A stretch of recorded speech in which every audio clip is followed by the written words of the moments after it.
welcome back to the Zolteus Gaming Channel. I'm your host, Zolteus. Back with another episode of Empire of Sin. In this episode, though, it's just an update, but it's not a numbered update. This is what they're calling the Gangster update. As you can see right here, looks like there's a lot to go over, so we're not going to dwell on anything for any long period of time, so let's get at it. As you can see, the first section highlights here. There are two things that I wanted to go over. One, that new weapon proficiency system introduced. I really hope that it's a system that is either based on usage or, kill ratio, something to that effect, especially for those that really put a lot of effort into war with other factions. That will really boost the quality of weapon proficiency. The other thing is more gangsters are available to you at the start of the game. So I'm going to talk about this in the general section of the update, but yes, there will be quite a few more gangsters available at the start of the game. I'll talk a little bit more about that when they get there. All right, so first thing for combat. Added chance for gangsters to escape from combat if they lose when attacking and auto-resolve. So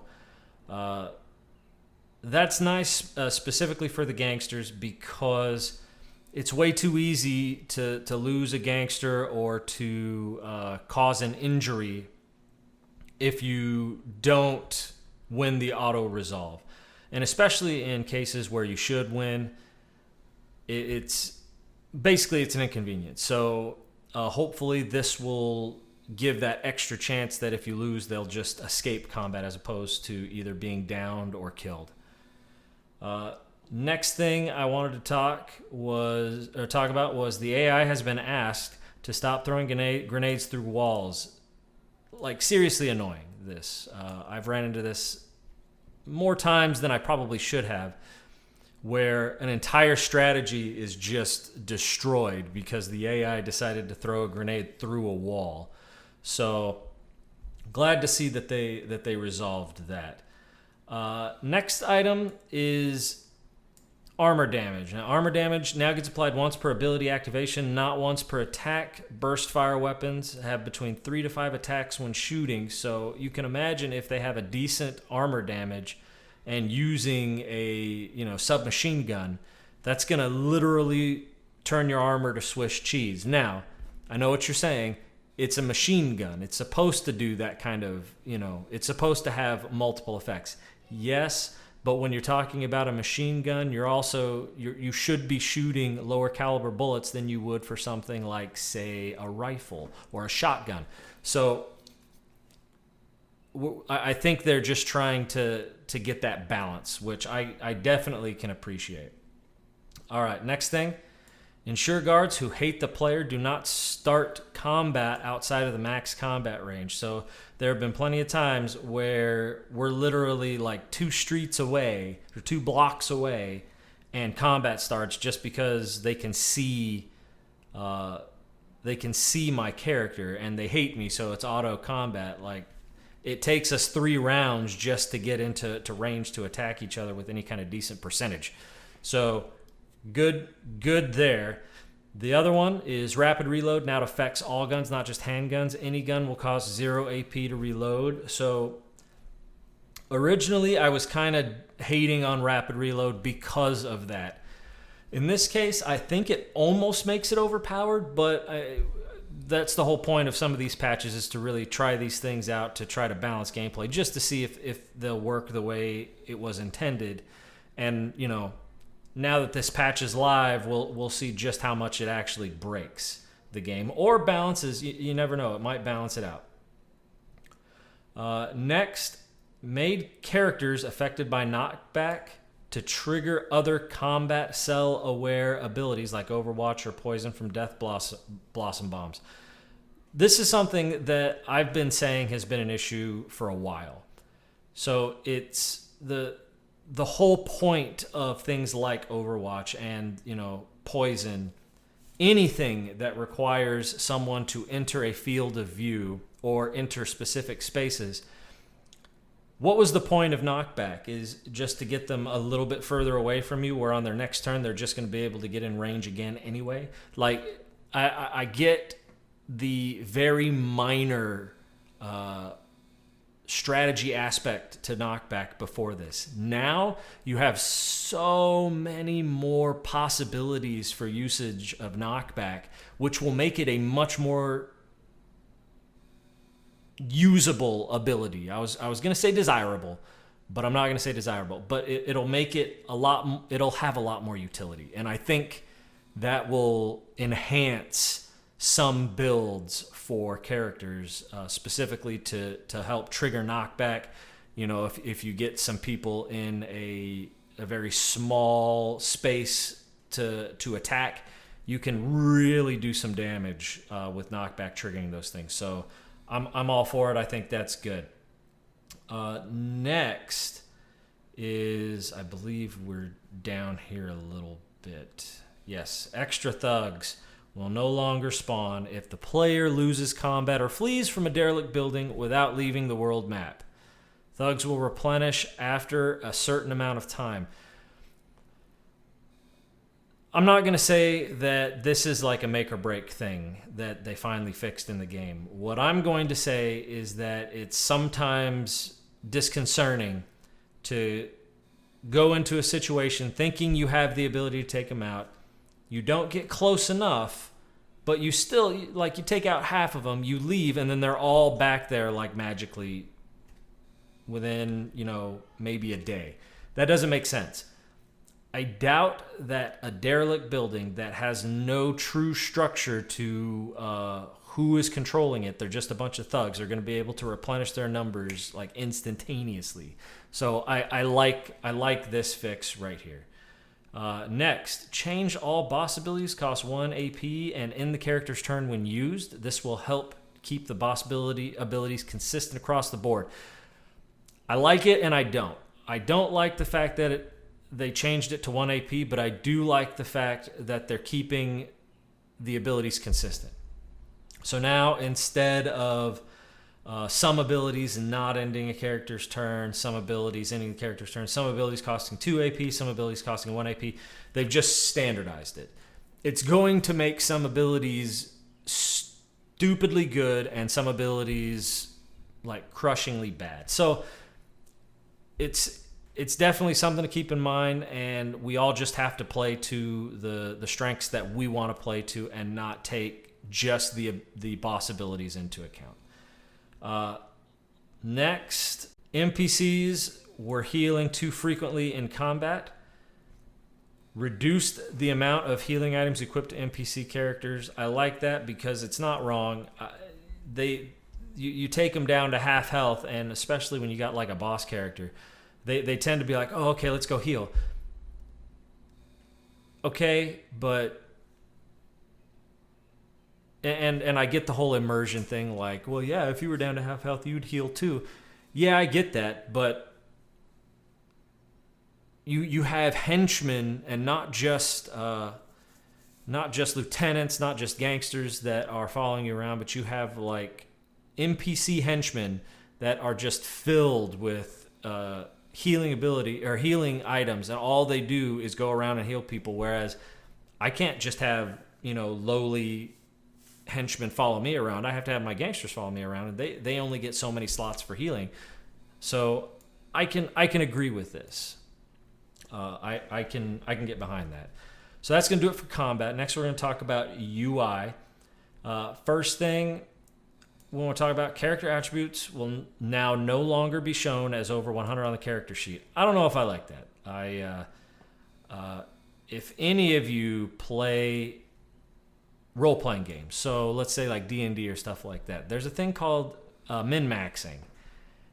And I'm a big fan of min-maxing. I mean, any of you that play Diablo 3, the whole point of getting to the highest tiers is to min-max. If I can't see an attribute over 100, I really can only speculate on just what my number is. And so I'm kind of iffy on this one. I think I'm going to have to play with it just to see, how it works out. But you know how I feel about it. All right, next is implement gangster tier colors on crew screen and rap sheet. I like this because it reminds me what tier gangster I'm dealing with and whether or not any of my low tiers have upgraded. I like that. So good add there, and that's my opinion. All right, next. Added right click to unequip an item. Yes. For quite a while, at least to me, unequipping was way too many steps. Any time where we can get into the UI and shorten something that makes sense, yes, I'm all for it. Let's do that. And last I'm going to cover in UI is added a confirmed dialogue when selling in shop. There have been many times where I accidentally sold I didn't mean to, and there's no like buyback. You can't say, oops, I made a mistake, give me that stuff back, I didn't mean to sell it, just because I clicked on it wrong. And so yes, I like this. I like that. So that's all I'm going to talk about for UI. First, in missions, added checks to help improve mission pacing. I definitely like that, and especially to the part that improves mission pacing. I don't know if you guys watched any of my walkthrough or any of my playthrough, but the pacing of the mission, especially even the main boss mission, it can be really slow, and there was no real rhyme or reason to it. I'm sure there was a time limit in which, once you completed it, it would, okay, let's tick this timer. I don't know if it was based on game days or time played or whatever, but it was just really clunky, and I really hope that these checks improve mission pacing. I really do, because it's definitely something I felt needed it. Another thing, CMA are considered main missions now. That's good. The whole point of doing the CMA mission was to get a tier 5 doctor for free. And the fact that they were a side mission that I could do at the same time as I'm doing my other main mission, it made it way too easy to just be like, all right, sorry, boss mission, I'm going to go do this because I get some massive benefits out of it. And that goes into the second portion. CMA missions will fire only after completing or failing a boss mission. So yes, I like that, because it was way too easy to get a free high tier doctor.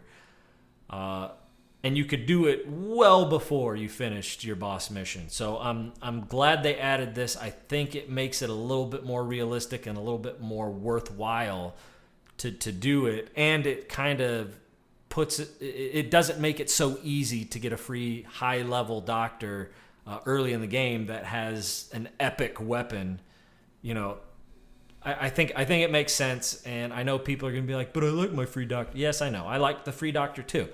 But this is going to make it to where it's a little bit more realistic, the timing in which you get it. So I definitely like that. The other thing I like in the missions now give out rare weapons at a minimum. I think if it's a mission and not a side gig, if it's a mission, yes, I think you should be rewarded with slightly better weapons. And you're not always going to get a rare weapon that you want, but at a minimum, you get a decent weapon for completing a mission. So I definitely like that. The rest is just fixing missions having issues. So no worries there. Now off to general. So this is the last section. And this goes now to the doctor. They changed Nora-Quinn's notoriety gate to 0. I mean, not necessarily a bad thing. As we said, this is the Gangster update, right? So they were going to do a lot to gangsters. This is something that they're probably experimenting with. When we get to another update in the general section here, you'll see they've changed quite a bit on that. So we'll take a look at that. But I just wanted to note that, so you can get Nora-Quinn early. You just got to make sure you pay for the initial fee. So you're still going to have issues with getting that one right off the bat. This one I wanted to highlight because I think it's hilarious. Taxi use polish. I prefer to say taxi use Polish. That's amusing to me. I know it means polish. I know they're meaning that they're polishing the way taxis are used and things like that. But, Polish. All right, next. Reworking synergy to make it less abstract and more manageable. Yes, thank God. Listen, there were so many things I was excited about when I, literal first day playing this game. And when I saw synergy, I was just like, oh man, I can really do some interesting things with synergy. And I can, I guess specialize certain things. Like I was just like, oh yeah, in this neighborhood, I want to synergize this and this and this. And it was blatantly obvious I had every single, like in one neighborhood, I had every single type of racket. Yet I didn't have the synergy that stated I had every type of racket. It was definitely abstract, and sometimes it worked, sometimes it didn't. It looks like right now they reworked it. I hope they reworked it and fixed a few of the bugs that they were having with it. So as soon as I saw this, I was like, yes, thank goodness. All right, next is removed the rush option from racket upgrade. So this is going to force a lot of strategy.